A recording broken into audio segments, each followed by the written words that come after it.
Hello everyone, this is Suman Kumar from DataShastra. Welcomes you for the second episode of Data Analytics.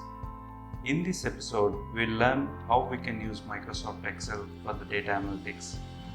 But before jumping into the topic, I just want to make one thing clear that this is not an Excel course.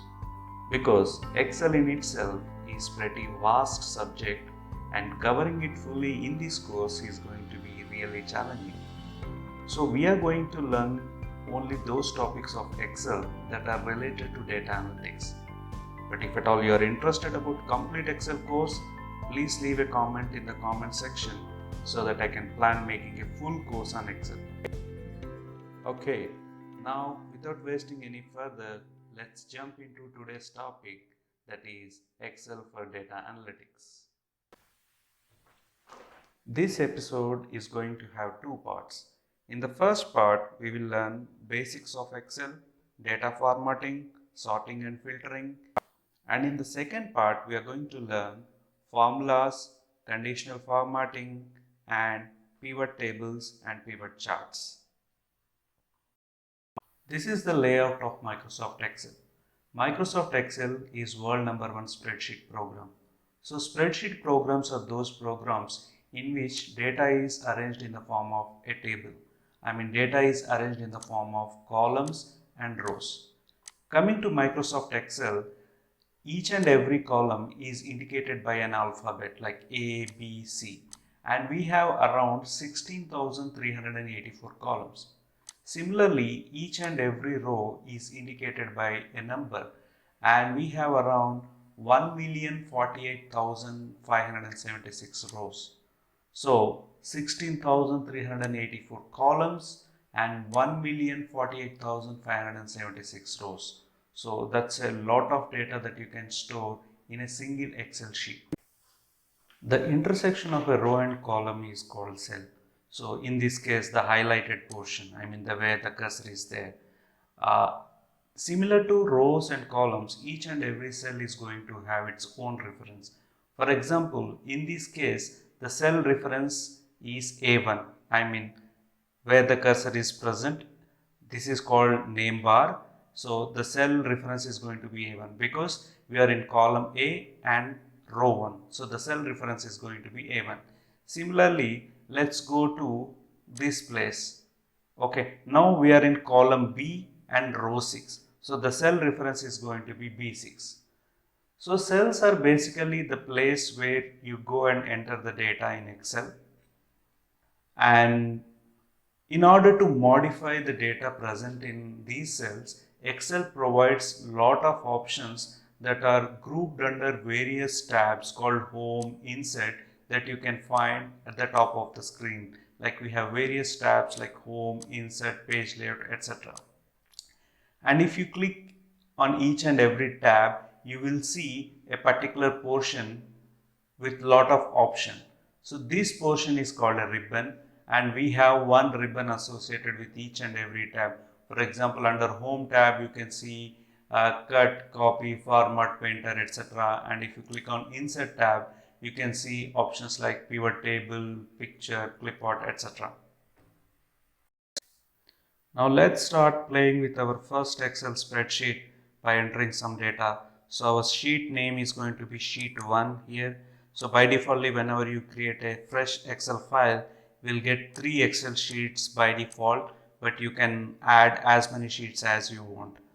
Now let's start entering some data related to student and his marks, serial number, and if you want to move to right hand side, just press right arrow key, and if you want to move to left hand side, just press left arrow key, and same case with up arrow and down arrow. And you can also make use of tab in order to navigate between the cells.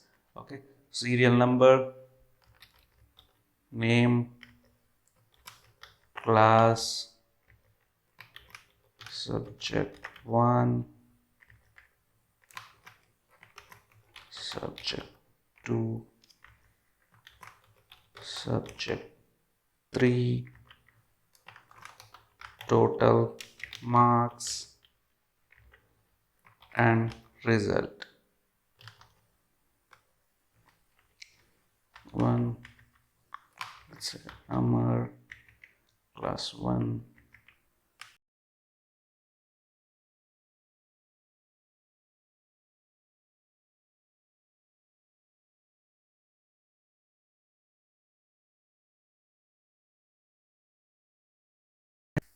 Okay, now we have inserted the data in our spreadsheet. We have inserted 3 records, Amar, Akbar, Anthony, and their marks in 3 subjects. So I intentionally left these total marks and results columns empty. We'll learn how to calculate these values in later classes. For now, let's do some beautification. Let's change the text. Let's apply some styles and see how exactly it's going to look like. Let's apply some borders to the highlighted portion. Just highlight the section in your spreadsheet. Go to Home tab and there is a borders option here. You can select the required border style. I want all borders, so I just selected all borders. Now borders have been applied to the selected portion. Now let's change the text to bold. Just highlight the header section and select the bold option. Then the bold style will be applied to your text. Now let's apply some background color here. Again, select the required portion of the spreadsheet and go to Home tab and select Fill Color option and select the required color. Just the color will be applied. So this way you can change the text appearance or the sheet appearance by selecting various options present under this Home tab. Let's go one step further and learn about advanced data formatting options available in Excel. These advanced data formatting options really come in handy when you want to give a professional touch to your Excel workbook. For the demo purpose, I have already copied some data into sheet number 2. This is basically employee information consisting of employee ID, first name, gender, salary, country, etc. Now let's try to apply some advanced data formatting options here. So for instance, let's take salary. Salary is basically currency and it is better to represent it in currency format rather than in plain text. Now let's see how we can apply currency format to salary. So for that purpose, let's select the salary column just by hovering on top of the column I. So as soon as you see the downward pointing arrow, just click on the column name. Then the entire column will be selected. Now go to Home tab and here in the numbers section you can see a dollar symbol. I mean, if at all the salary given is in dollars, you can directly click on it. Otherwise, if it is in pounds or in your local currency, just click on that drop down box and from the list you can select the required currency. But for the demo purpose, let's stick to dollars and click on the dollar symbol. Then the salary will be converted into a beautiful currency format. Similarly, let's apply some formatting to date of joining column, which is column H. Okay, so for that purpose, let's go back to Home tab and here let's go back to the number section again, and here it is already formatted in date. So the selected column data type will be highlighted in this drop down. But if at all you want to give some more descriptive name to your date like week name, month name, etc., just expand this drop down and here we have something called long date. Just select that one and immediately date will be converted into more descriptive format like Saturday, March 24, 2001. Similarly, let's say if you want to format zip code, just select that. Let's assume you want to represent the zip code in number format like with few decimal places and thousand separators like the commas and all. Just select that column. Now go to Home tab and expand the data type section. Now go to more number formats and select number, and here you can play with the formatting. Like let's say you want to have only one decimal point, just decrease that, and you also want to have a thousand separator, just select the checkbox and hit OK. So your number will be formatted. So likewise there are multiple options to format your data and apply them as per your requirement to give that professional touch to your Excel workbooks. Now the next feature we are going to learn about is sorting and filtering. Sorting and filtering will make data analysis process easy. Let's see how we can sort our data. In order to sort the data, first of all select the data that you want to sort. Now go to data menu and select sort option. So immediately a sort dialog box will be presented. Here under column section there is a sort by drop down. Just expand it and select the column with which you want to sort your data. So here I want to sort my data based on first name and I have selected it. Now click on OK button. The data will be sorted based on the first name. So here we did sorting based on single column, but Excel will allow you to sort based on multiple columns.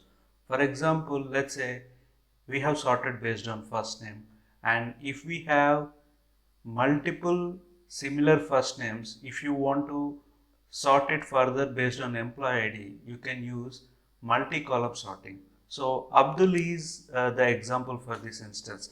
We can see several employees with the name Abdul. So in this case, we want to sort it further based on employee ID. So in order to do that, let's select the data again and go to data tab and click on sort button, and here there is an option called add level.